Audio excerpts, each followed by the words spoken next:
Hey, VVs.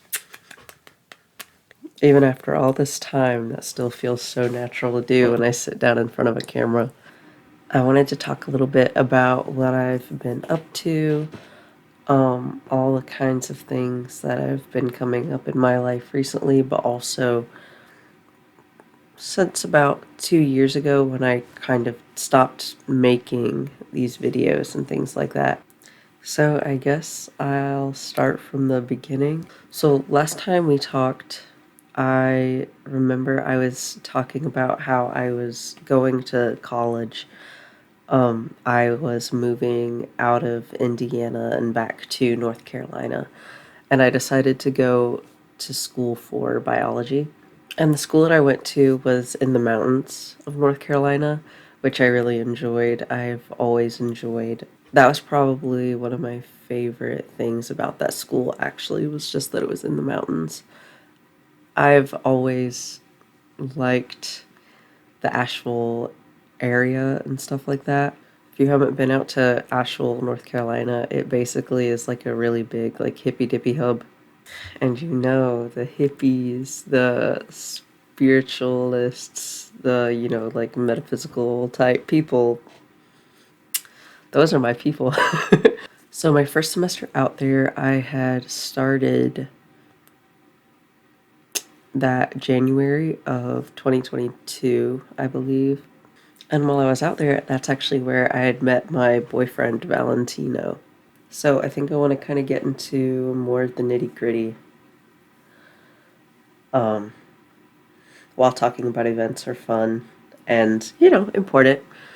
That's not really what I feel drawn to talk about right now. I think I just kind of want to tell you about what's been going on with me, not like in a sequence of events, but maybe as like a sequence of thoughts and different stages of my life, I guess. And so when I was living with Liz out in Indiana, that was the first time I had lived outside of the house, except for going to college.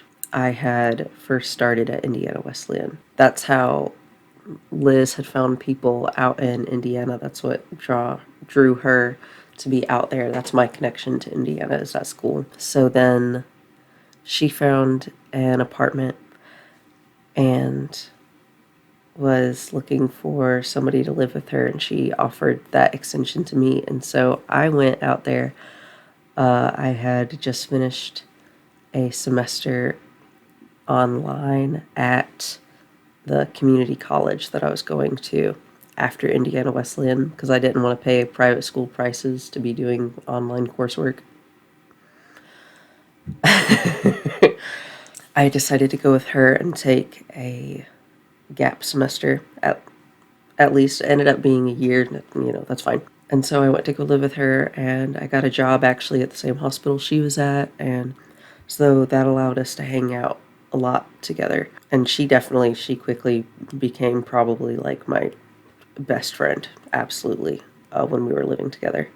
And so in that time, there was a lot of exploration that I was able to do. I grew up in a very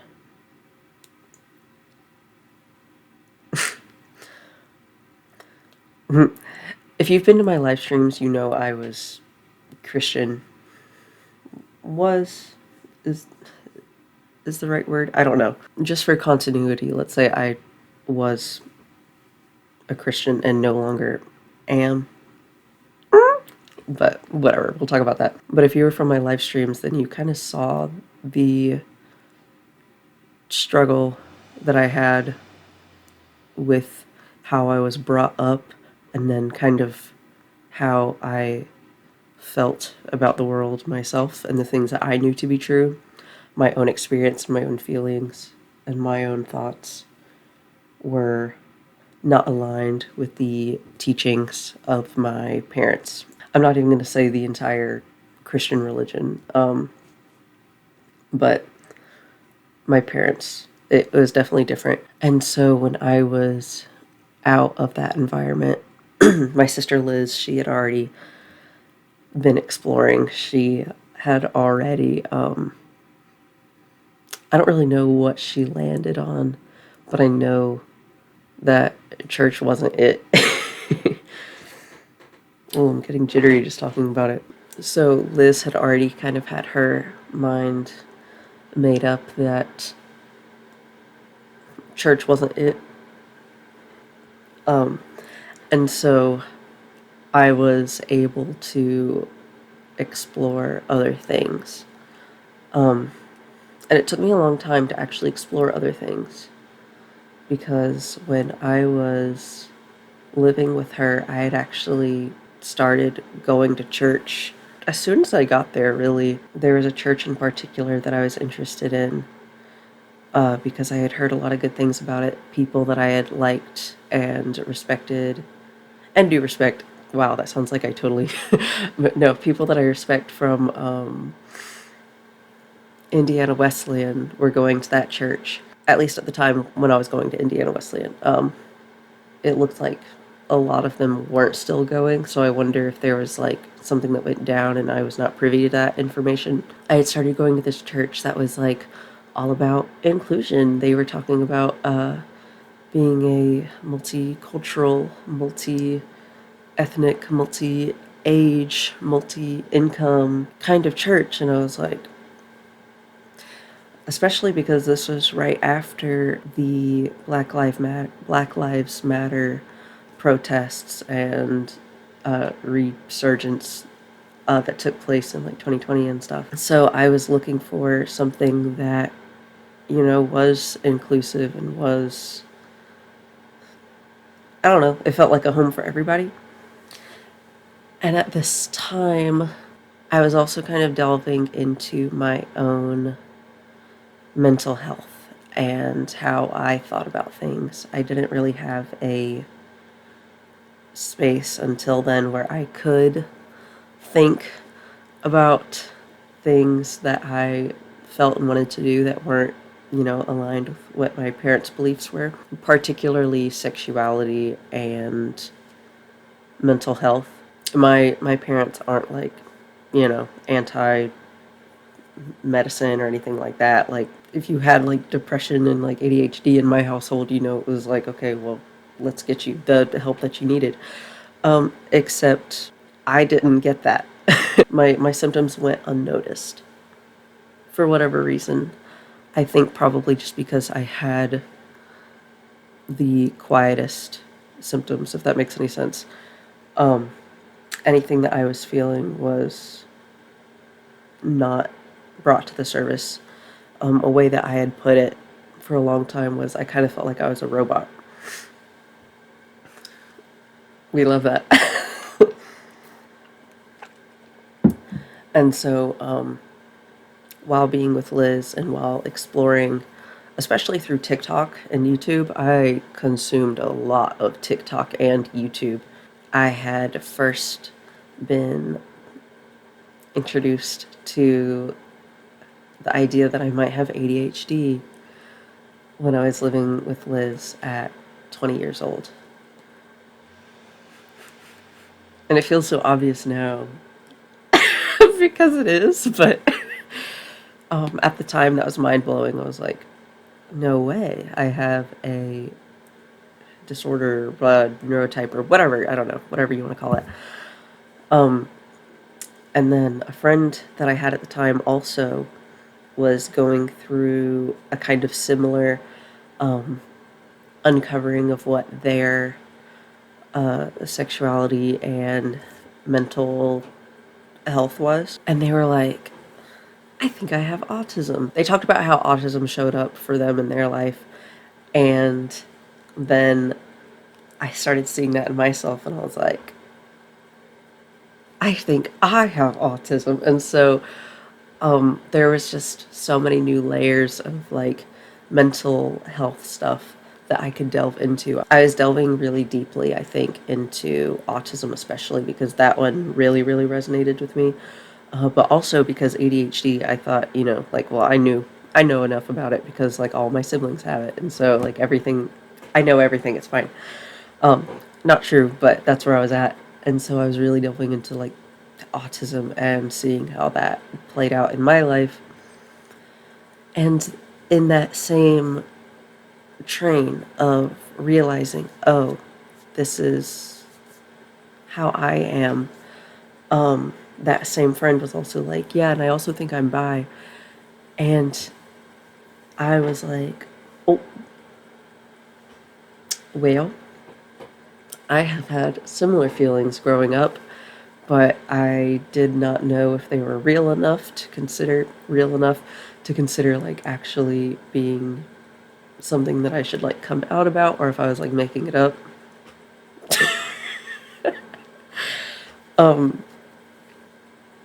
Which sounds so silly. I've never actually voiced that I thought I was like making up uh being bisexual when I was growing up, but I really did. I thought I was kidding myself. And so after they came out, I was like, dude, I think I'm bi. And so then I wanted to have experience in talking to girls. I wanted to know what that felt like. And so I downloaded the Zoe app and I had started talking to this one girl in particular. She was cool. I literally have no qualms with her at all, and I hope that if she sees this video that she is doing so well and that you are living your best fucking life. But there was just something missing. I was like, this is nice, but it isn't it. And remember even like crying when I kissed her for the first time because she was my first like girl kiss. And I was like, something's not right here. And I was like, well, shit, am I not bi? That'll totally change how I see myself because I had always, I don't know, there was this attachment to queerness that I had that I could not place. And so instead of being like, I might, not be bi, I had instead, I was wondering, okay, well, maybe I'm actually aromantic because, like, like the spicy feelings were there. Like, I had that drive to do that, but the connection just wasn't there. And I was like, well, is it just because we aren't meant for each other, or is there something deeper? Eventually, I ended up breaking us off. And I had started to take on the label, okay, maybe Arrow is what I vibe with. That didn't last long. Well, no, that's not true. That was a label that I had for a few months. And then in my searching for what like aromantic meant and things like that, I was also being introduced to gender videos. I had already known what like transgender was and what that meant, because I had friends in high school who were trans. Well, friends even in middle school, but I didn't know what it meant in middle school at the time. In high school, I felt this really intense kinship that I had with this one trans guy that I knew. I was like, "Oh, something about you. You are perfect. You are everything." And I had thought about that when I was looking into my own gender and things like that. And I had started to realize, okay, so I am genderqueer. At the time, I really enjoyed labels, and so that's why I'm going through all these different labels right now. Now, to me, it's like, whatever. But at the time, I really resonated with gender fluid. I was like, yes, this, this is the thing. And then when I went to school, I started becoming really into my masculine, and I was like, okay, actually, I think I'm just a trans man. I had already gotten a binder because I had already had this feeling from a TikTok video that I was like, I don't want my chest either. Oh God, get this off of me. And so I immediately went to GC2B and got my little binder. And that was excellent. That that was so good for me in that time. So I found this clinic in Asheville. It was a community health center, and so it was really affordable, which is what I needed. And they had a program where they would help pay for your hormones and stuff. And so with the little amount of money that I was making at the time, I actually got my hormones for free. But my experience was that I realized I was trans in, or at least like gender fluid in like August of 2021. And then by August of the following year, I had started taking testosterone.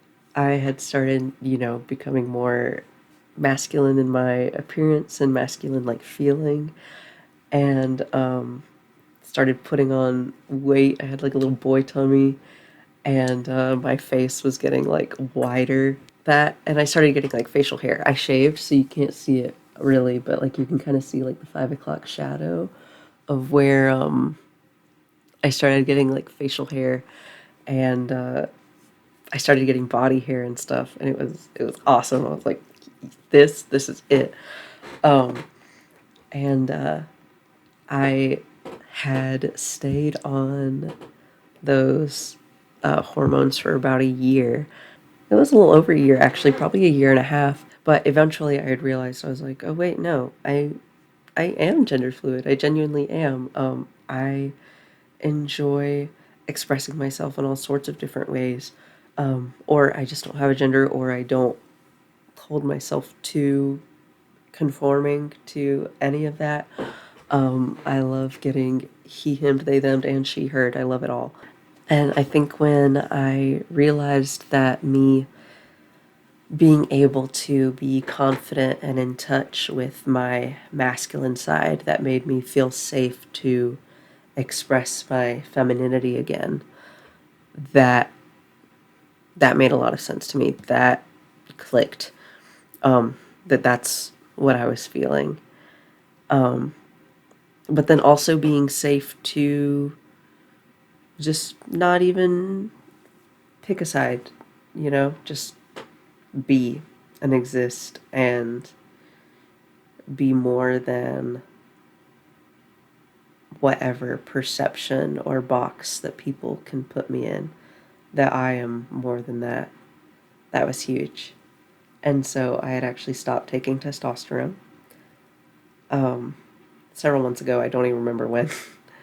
And I will say that this body, this face, this new voice, God bless, perfection. And I've been the most in love with myself and my body than that I have ever been, ever. When I hear my voice, it sounds like me, finally.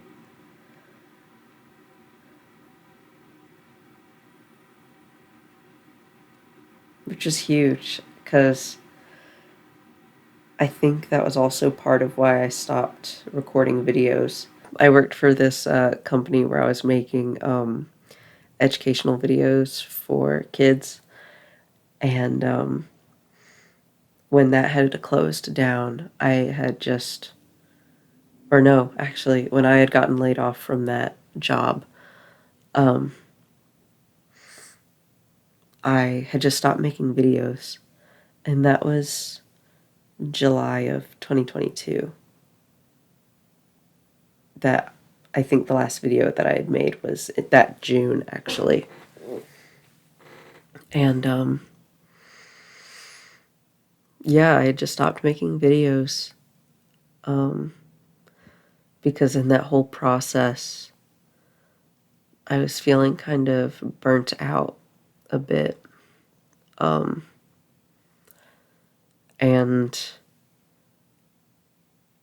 on top of like dealing with all of the stress that understanding who I am and needing to find independence from my parents, that was a really, really hard period of my life.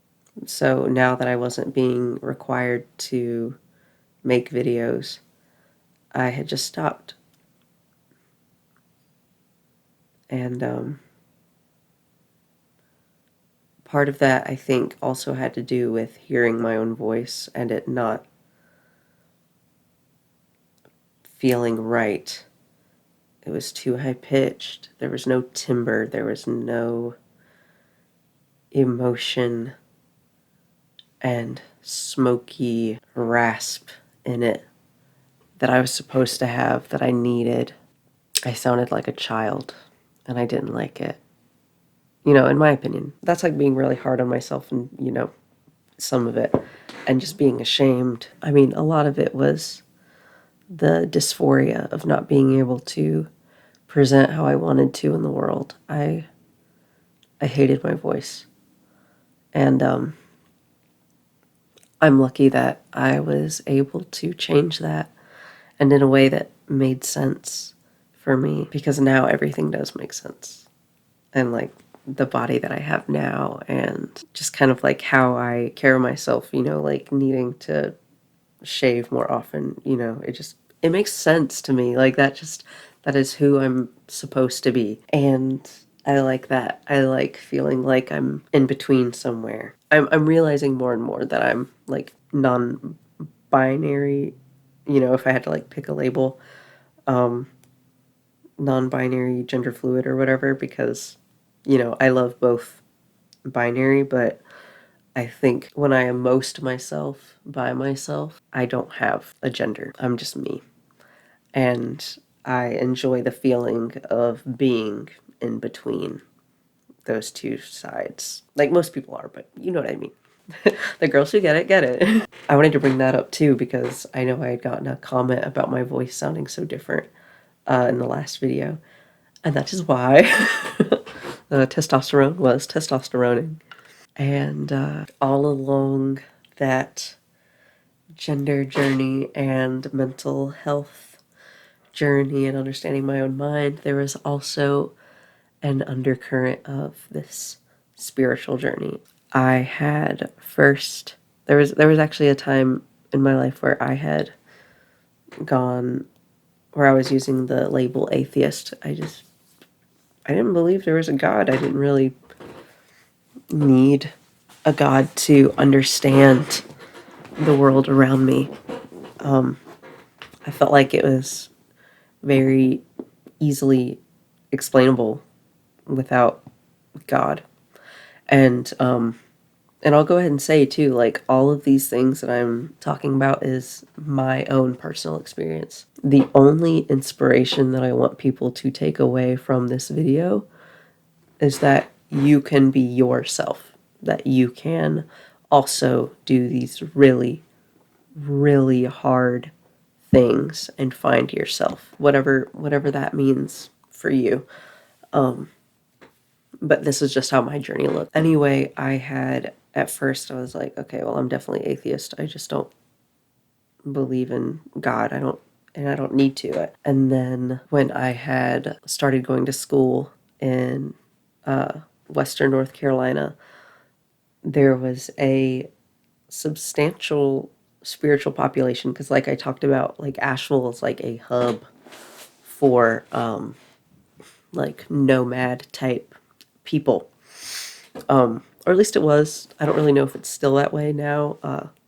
There's a lot of issues that had kind of been going on over there, but that's that had been the vibe of it. So I had met a lot of people that believed in the metaphysical, and so that started opening my mind up again to that world. I started exploring with like divinity work. I was looking into chakras and stuff again. One of the first nights that I had spent on campus, somebody had read my tarot. That was the first time I'd ever like witnessed tarot anything. I don't think I even went to like a live stream or watched a YouTube video or anything like on them. But it was really neat and I liked it a lot. And so slowly I was opening up, opening up, opening up. and really doing this deep work within myself. And that has kind of been where I've been at as I've healed more and more from my religious trauma and things like that. I've been able to communicate with God and call him God and call God him and things like that that really resemble my Christian faith that I had grown up with, which is why I am like hesitant to use the Christian label, because there are definitely things that don't, align with the Mere Christianity by C.S. Lewis type version of Christianity. And just because I know what kind of picture it painted in my mind at that time, and faith is very different from what I would have heard 2 years ago. If somebody were to say, like, yeah, I'm a Christian, I would not have thought, the manifestation, the meditation, the divination, I wouldn't have even thought incense, just because the church that I grew up in was very, I don't even know how to describe it, because I don't think fundamental is the word, but it was a WASP church, the white Anglo-Saxon Protestant. Evangelical. We'll add that. My dad is a big fan of Billy Graham, and so I think that probably paints a good picture of like the kind of Christianity that I was growing up in. If you're familiar with that world, and so yeah, the kind of Christians that I had grown up knowing did not look like me, and if they did, then I was told and believed, well, they were not real Christians. As if I could make that choice about them. And that is a hill I will die on, so I'll just go ahead and make that clear. I know that's a big talking point in Christian circles and stuff. Who the real Christians are. But lately I've been able to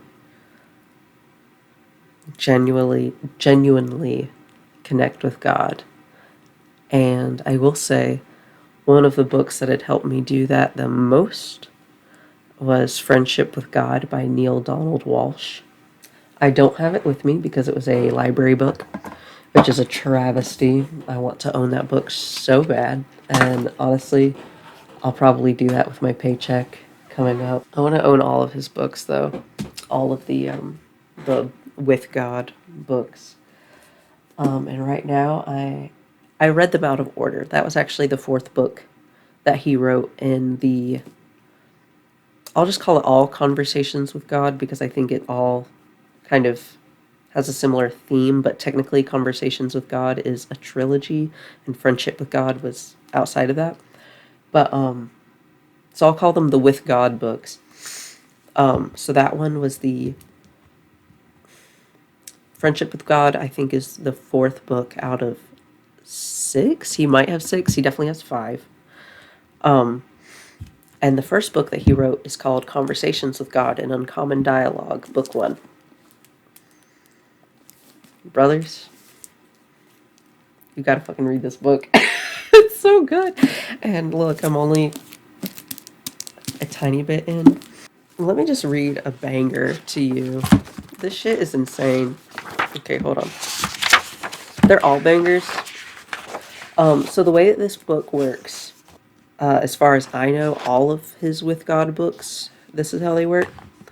It's a dialogue. It's kind of like if you've read any kind of like philosophy books or whatever in school, where it was like two people talking. That's how this book is, and how the With God books are in general, I believe. Communion with God might be different, because I think the point of that was that they were able to talk with one voice. Let me see. Because there was one quote where I was like, okay, I can close the book now. I'm good. It's going to be a long excerpt. So bear with me, but honestly, no, you don't even need to bear with me because this is the best shit I've ever read in my entire life. Okay, so let's see. I want to give you enough background because one of the ways that God to Neil in this book likes to communicate is with a lot of like wordplay, which for me, I love a good wordplay. And so honestly, I think I'll just kind of skip around and read. I talk to everyone all the time. The question is not to whom do I talk, but who listens. First, let's exchange the word talk with the word communicate. It's a more accurate one, and I'm just skipping around. When we try to speak to each other, we are immediately constricted by the unbelievable limitation of words. For this reason, I do not communicate by words alone. In fact, rarely do I do so. My most common form of communication is through feeling. Feeling is the language of the soul. Hidden in your deepest feelings is your highest truth. The trick is to get to those feelings. I also communicate with thought. Thought and feelings are not the same, although they can occur at the same time. In communicating with thought, I often use images and pictures. For this reason, thoughts are more effective than mere words as tools of communication. I also use the vehicle of experience as a grand communicator. And finally, when feelings and thoughts and experience all fail, I use words. They are the least effective communicator, words are, because they are so open to misinterpretation and most often misunderstood. And then he explains it's because words are just that. They're just words. They're just sounds.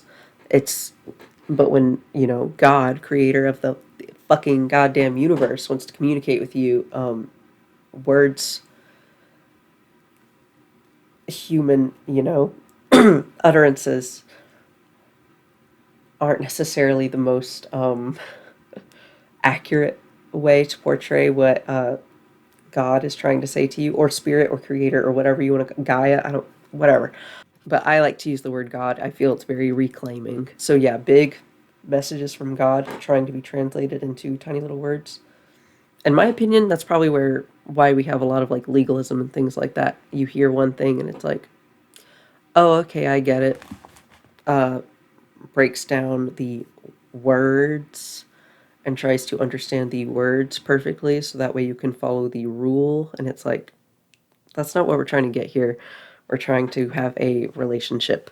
You want to learn how to love and be in that loving space with God so that way you can use your own mind and nuance to make the choices you want to make in your own life and things like that.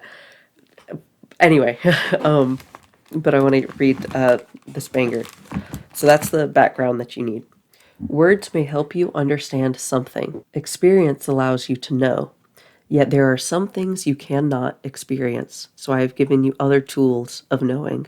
And these are called feelings, and so too, thoughts.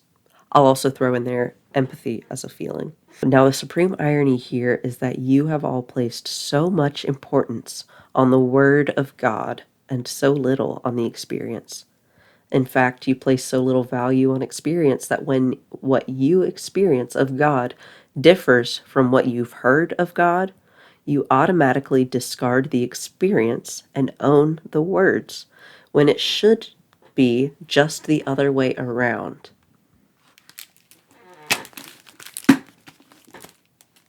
That was page 20.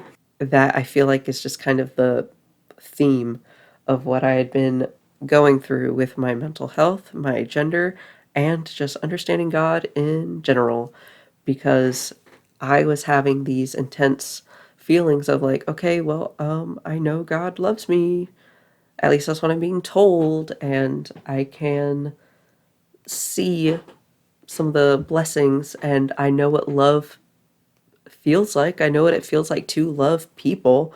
So why am I being told that it's actually wrong? And why are there rules that I'm needing to follow that don't make any sense? It doesn't actually align with his character. I don't understand. I don't know if you guys remember this. There was one live stream I did during quarantine where somebody had asked me, Mimi, because that's the streamer name that I was using. Mimi, do you support like gay people because, you know, at the time I was just like a cis straight girl or whatever. I started sobbing. I just started breaking down in that live stream because I was like, yes, I do and I want to, but I don't know how to reconcile my belief in the Christian God and the feelings that I have for this community. Because even before I knew I was gay, I was like, okay, a lot of these other laws and rules and stuff that like are in the Bible kind of make sense, you know, because like, you know, don't steal, that hurts somebody, don't lie, that hurts somebody, you know, the killing, that hurts somebody. Um, don't be gay? Who does that hurt? And so I was like really intensely trying to understand that. And so how I was showing love to people when I didn't have that reconciliation yet. I didn't know, I didn't understand anything. So I was like, okay, well, loving people to me is respecting people and affirming and supporting their identity. Because that's another thing about like sexuality. It isn't a choice. And I knew that. And I was like, he can't have just made these people to suffer. That's not loving. And so I was like, okay, well, either they're right or they're not. Those are the only options that I could fathom in my brain. And like I said, this was before I realized I was queer. So that's why I'm saying like they. And I remember just sobbing because I didn't have the answer. You know, a part of me, it was the selfish, like I didn't want to be seen as a bigot, even if I was. That was definitely on my mind. But mostly I think it came from this internal struggle because I had already thought that I was queer at one point in my life. And so I understood feeling intrinsically wrong in my household. And I knew that wasn't right. I knew that wasn't right. And so the last thing I wanted to do was make others feel that way. Lo and behold, I also come out again, you know, later in my life. Yeah, that was a hard time. That was hard. That was hard.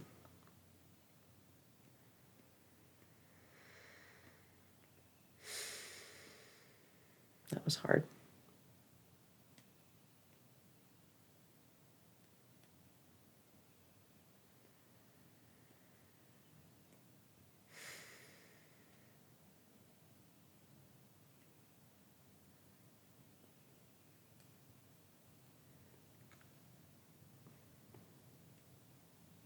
Sometimes I'll think back to my younger self and I'll just hold her in my arms and I'll just tell her everything's going to be okay. Eventually you heal that shining part of you that you had learned to hate, you learn to love. There's something so poetic about being back in this room too. I don't know if you guys noticed, but I'm back in my bedroom where I started these YouTube videos.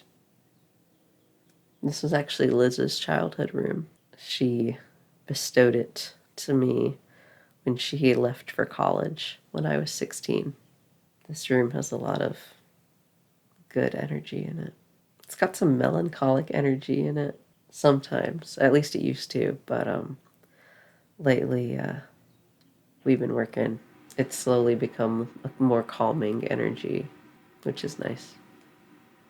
It does turn out okay. It really does. It really fucking does. It does get better. But goddamn, those years where it was hard. If I could give you one piece of advice, don't be like me in those days when I would hear encouraging words from people and think it didn't apply to me. There's psychology around why you think you're the worst. And if it helps you to learn about it, then I encourage you to do so. It helped me. Reading books and being on TikTok helped a lot. There's a reason for why you're feeling what you're feeling. You're not too much. You're not being over dramatic. You're not making it up. Stop gaslighting yourself. Stop it. Stop it. Listen to your feelings. Listen to your body. Your body doesn't trick you. Your body doesn't have a personality. If your body is hurting, there is a reason for it. If you can't feel your body, there is a reason for it. And it's not because you are bad. It's not because you are wrong. And if that is not something that you can understand and receive right now, then I pray that you don't shame yourself when you do figure things out. And I don't want you to shame yourself now. You weren't born here to suffer. You were placed here to discover how truly magnificent and wonderful you are. You. Mm-hmm. You. Mm-hmm. You. You. You. No matter what people have told you, no matter what you tell yourself, there is gold inside you. And I want you to discover that. Cherish yourself and love yourself. This whole journey of mine in particular, on the surface, it was about gender and it was about mental health, but truly and deeply and internally, it was about healing, and it was about loving myself and understanding myself and finally being able to be there for myself. I was born into a family that did not teach nor understand boundaries. And so I never had a real grasp on who I was outside of these shallow archetypes that people had given to me. You're here for more than that, and I think you know it.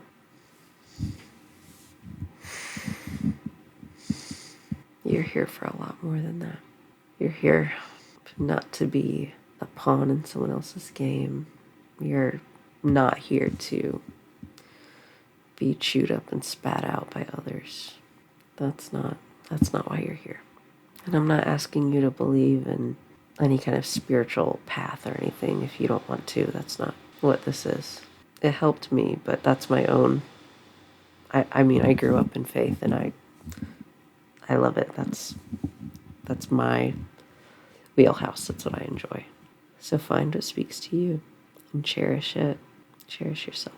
All right. Well, I've been talking for an hour and 12 minutes and 37 seconds. So I think now is a good stopping point. I love you.